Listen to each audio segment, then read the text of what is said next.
Hello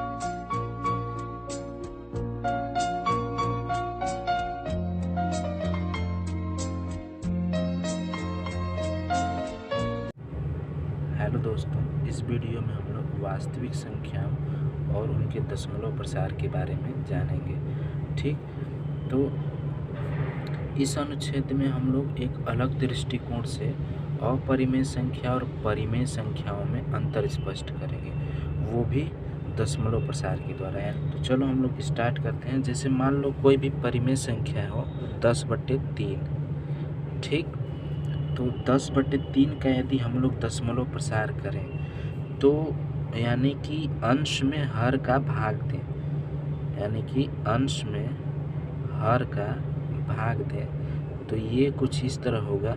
इसमें 3 बार जाएगा, 3 9, शेष 1 बचेगा। फिर इसका दशमलव लगाएंगे तो यहाँ पे 0 बढ़ेगा, फिर 3 बार जाएगा, 3 9, शेष 1 बचेगा। इसी तरह से जितनी बार हम लोग करेंगे तो ये 3 बार भाग जाएगा और शेष 1 हमेशा बचता जाएगा, ऐसे ही बार बार। यानी कि जो शेष होगा, शेष जो है हमेशा 1 आता जाएगा हमेशा, और जो भागफल होगा वो हमेशा 3.333 ऐसे करते ही आएगा। ठीक, अब देखो मान लो दूसरा एग्जाम्पल लेते हैं, जैसे 7/8 हो गया। ठीक, दूसरा एग्जाम्पल यानी कि 7 में यदि हम लोग 8 से भाग दें तो ये आएगा, दशमलव लगेगा तो 0 होगा, फिर 8 बढ़ जाएगा, 8 8 64, 6 बचेगा, फिर 8 7 56, 4 बचेगा, 8 बचे 40। यहाँ पे 0 यानी कि यहाँ पे शेष जो है वो 0 हो जा रहा, और भागफल जो है वो आ रहा 0.875। ठीक, इसी तरह से एक और संख्या मान लो हम लोग लेते हैं 1/7। ठीक, तो यदि 1 में हम लोग 7 से भाग दें तो दशमलव लगेगा तो 0 होगा, तो 1 बार जाएगा, 7 3 बचेगा, फिर 0 बढ़ेगा, फिर 4 बार जाएगा, 7 चौक 28 होगा। ये तो आप लोग भाग जानते ही होंगे ना। तो ये होगा 2, फिर 0 बढ़ेगा, फिर 2 बार जाएगा तो 14 होगा, यहाँ से बचेगा 6, फिर 7 8 बार जाएगा, 8 7 56 बचेगा 4, फिर 5 बार जाएगा तो ये होगा 35, फिर 5 बचेगा, फिर 7 यानी कि 49। अब देखो फिर शेष 1 आ गया, यानी कि ये स्टार्ट था 1 से, 1 में हम लोगों को 7 से भागा देना था, फिर आ गया शेष 1, यानी कि फिर हम लोग जब भाग दें तो फिर से वही कहानी स्टार्ट हो जाएगी, 1 4 2 8 5 7। यानी कि इतनी संख्या जो इतना खंड है, इतने खंड का बार बार पुनरावृत्ति होगी। पुनरावृत्ति मतलब यही बार बार आएगा। ठीक, यानी कि जब इसका हम लोग देखें तो इसका शेष जो आ रहा था, इसका जो शेष आ रहा था, पहले आ रहा था 3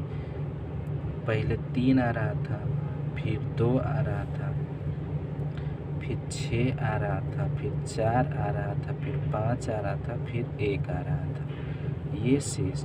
अब देखो शेषफल में देखते हैं हम लोग, तो जो शेषफल होता है वो भाजक से हमेशा कम ही आता है। जैसे देखो इसमें भाजक 7 है और शेषफल आया है, जो जितने भी शेषफल आए हैं वो सभी 7 से कम आए हैं। ठीक, अब देखो इस दशमलव प्रसार से हम लोगों के सामने 2 बातें निकल कर सामने आती हैं, वो अभी देखेंगे। कौन कौन सी बातें? पहला वो कि शेषफल 0 हो जा रहा है, ठीक, और दूसरा ये कि शेषफल 0 नहीं हो रहा और भागफल में किसी खंड की पुनरावृत्ति हो रही। जब हम लोग 10/3 का दशमलव प्रसार किए थे तो ये आया था 3.33333 ऐसे करके। ठीक, और जब 7/8 का दशमलव प्रसार किए थे तो ये आया था 0.875।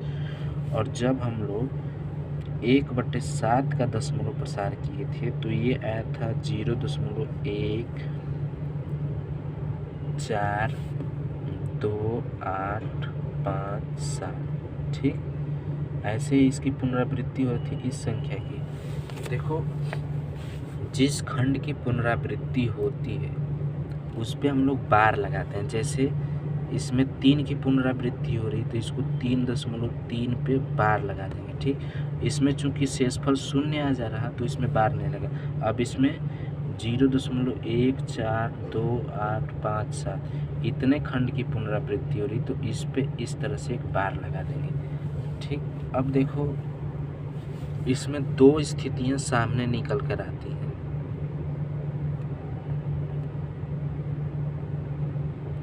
पहली, शेष 0 हो जाता है। ठीक, और दूसरी की शेष कभी भी 0 नहीं होता है। ठीक, 2 बातें। अब देखो, पहली के लिए जब शेष 0 हो जाएगा तो उस प्रकार के दशमलव प्रसार को हम लोग शांत दशमलव प्रसार कहते हैं। शांत दशमलव प्रसार, इसको इंग्लिश में टर्मिनेटिंग बोलते हैं।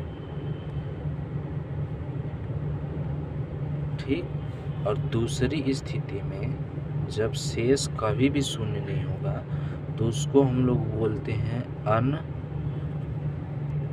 अनवसानी आवर्ती। ठीक, यानी कि नॉन टर्मिनेटिंग रिपीटिंग। अब देखो, ये दोनों शब्द तो आप लोगों के लिए नया लग रहा होगा, लेकिन इसमें कुछ है नहीं। ये क्या होता है कि जो शांत दशमलव प्रसार है, ठीक, उसमें शेषफल 0 हो जाता है। यानी कि इसका यदि हम लोग एग्जाम्पल लें तो ये होगा जो 7/8 था। ठीक, इसका हम लोग कर रहे थे 0.875। तो ये क्या है, ये टर्मिनेट कर रहा है। ठीक, यानी कि इसका शांत, यानी कि इसमें जो दशमलव शेष जो है वो 0 हो जा रहा। और ये हम लोग एग्जाम्पल लिए थे 10/3 का, तो इसमें जो आया था 3.3 बार। इस पे 3 ये बार बार इसकी पुनरावृत्ति हो रही थी 3 की, तो वही बोल रहा है। तो ये एग्जाम्पल इसका है। ठीक, अनवसानी आवर्ती का, क्योंकि इसमें 3 की पुनरावृत्ति बार बार हो रही थी और जो शेष बच रहा था वो हमेशा 1 हो रहा था। इसी प्रकार से 1/7 है, इसमें 0.142857। ठीक, जो इतना खंड है इतने की पुनरावृत्ति हो रही, तो ये भी एक प्रकार की अनवसानी आवर्ती संख्या है। ठीक, दशमलव प्रसार इस प्रकार का है। अब देखो, चूंकि ये सभी संख्याएं क्या है, परिमेय संख्या है, तो परिमेय संख्या का यदि हम लोग दशमलव प्रसार करें तो वो उसमें 2 स्थितियां पैदा होगी। एक तो शांत दशमलव प्रसार होगा जिसमें शेषफल 0 हो जाएगा, और एक अनवसानी आवर्ती प्राप्त होगा जिसमें शेषफल 0 नहीं होगा, बल्कि उसमें जो भागफल होगा उसमें किसी खंड का पुनरावृत्ति होगी। ठीक, परिमेय संख्या होगी वो या तो टर्मिनेटिंग होगी, ठीक, या फिर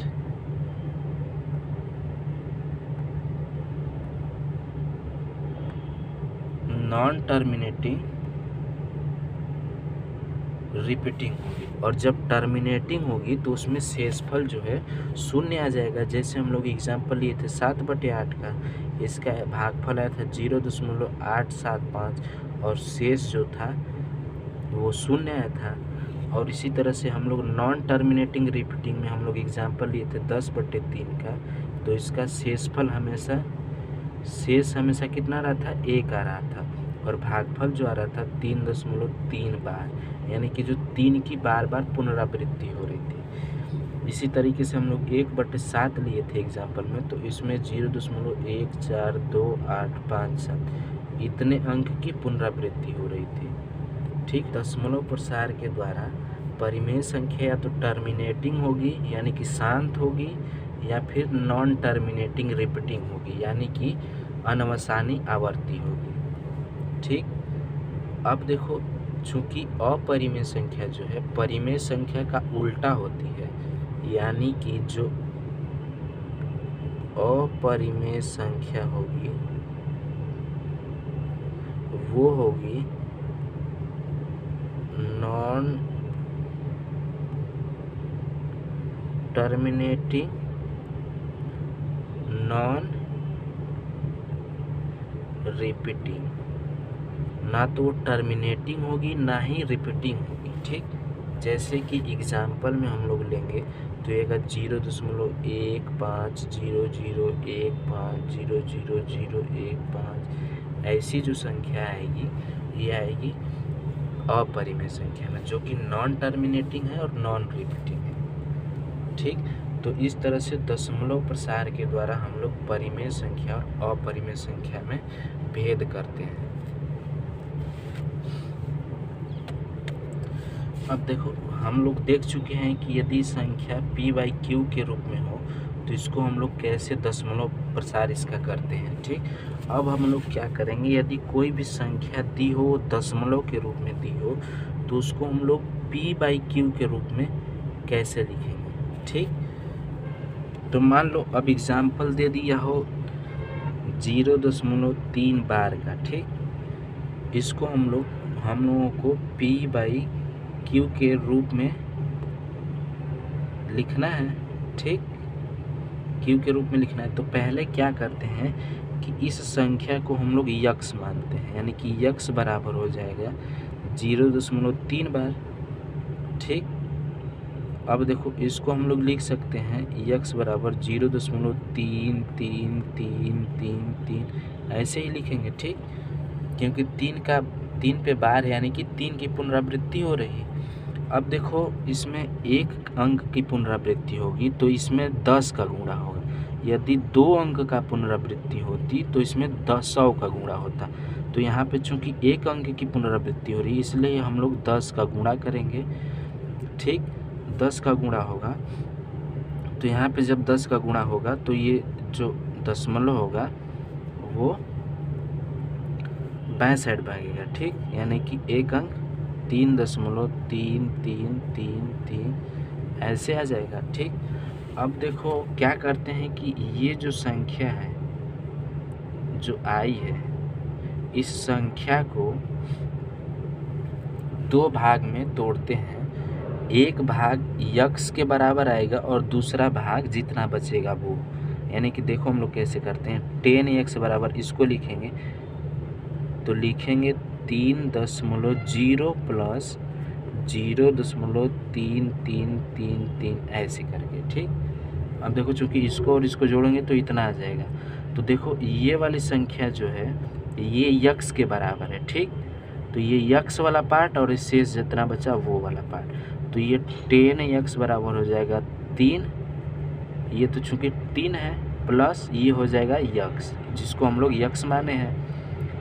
ठीक, अब देखो इस यक्स को जब बाएं साइड लेंगे तो 10x माइनस यक्स बराबर हो जाएगा 3, तो ये 9x बराबर होगा 3, तो ये इधर करेंगे तो यक्स बराबर हो जाएगा 3/9 और यहाँ से करेंगे तो ये आ जाएगा 1/3। ठीक, अब देखो यानी कि 0.3 बार को हम लोग लिख सकते हैं 1/3।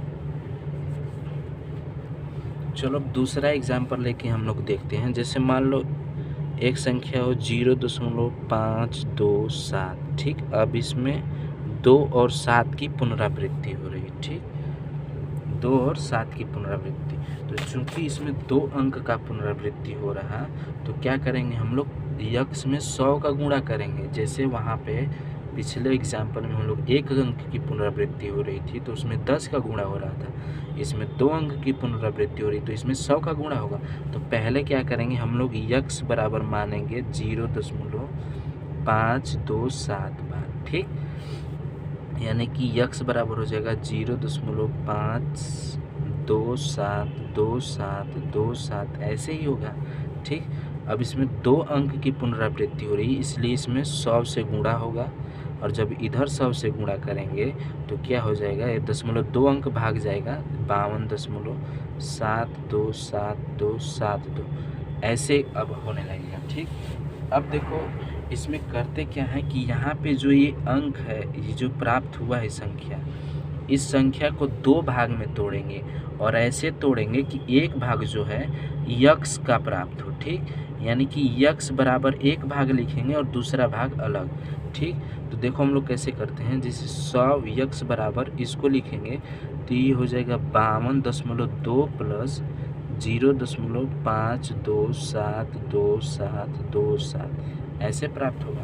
देखो कैसे किया गया है, एक अंक यानी कि यक्स वाला भाग निकाल लिया गया है पहले, इसमें से यक्स वाला भाग निकालोगे तो देखो यक्स वाला भाग निकालोगे तो इतना बचेगा, और ये इतना इसमें जोड़ दोगे तो इतना और इतना इतना आ जाएगा। ठीक, तो इस तरह से ये वाला पार्ट कितना है, यक्स है।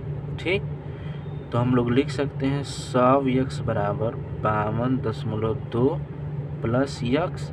अब इस यक्स को बाएं साइड में ले जाएंगे तो 100 यक्स माइनस यक्स बराबर हो जाएगा 52.2। अब देखो ये हो जाएगा 99 यक्स बराबर हो जाएगा 52.2। ठीक, अब देखो यहाँ से यक्स बराबर हो जाएगा 52.2 बटा में 99। अब देखो ये दशमलव के बाद एक अंक है।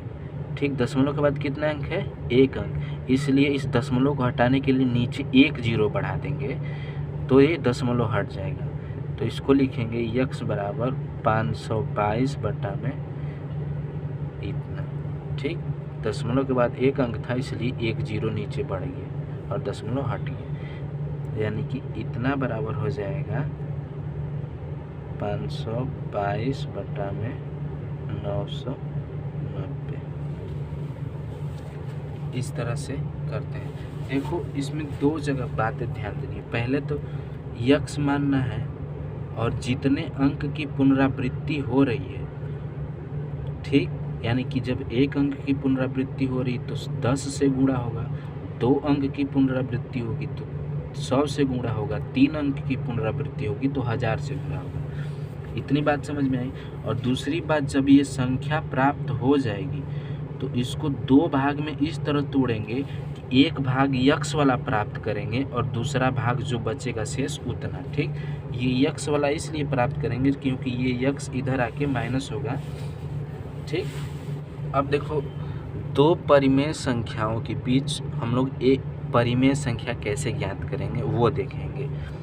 2 परिमेय संख्या मान लो 1/7 और 2/7 2 परिमेय संख्या है। ठीक, ये चूंकि 2 परिमेय संख्या है तो इनके बीच में हम लोगों को एक अपरिमेय संख्या ज्ञात करनी हो तो वो कैसे ज्ञात करते हैं। तो जब 2 परिमेय संख्याओं के बीच में हमें एक अपरिमेय संख्या ज्ञात करनी हो तो पहले उन दोनों परिमेय संख्याओं का हम लोग दशमलव प्रसार करते हैं। ठीक, तो जब इसका दशमलव प्रसार करेंगे तो ये कुछ दशमलव 1 4 2 8 5 7 12 आएगा। ठीक, और जब इसका दशमलव प्रसार करेंगे तो 0.285714 इतना आएगा। ठीक, अब देखो एक संख्या ये है, एक संख्या ये है, तो इनके बीच में जो संख्या होगी ये कुछ इस तरह से होगी 0.1। अब ये 4 है, ये 8 है, तो ये 4 और 8 के बीच में कोई भी संख्या ले लो, मान लो 6, और फिर इधर कुछ भी लिख दो 0.016000016 ऐसे लिख दो, तो ये क्या होगी, अपरिमेय संख्या होगी। अगर और भी कोई निकालनी हो इस संख्या तो मान लो 0.1 है और ये 2 है तो 1, और अब देखो ये 4 है, ये 8 है।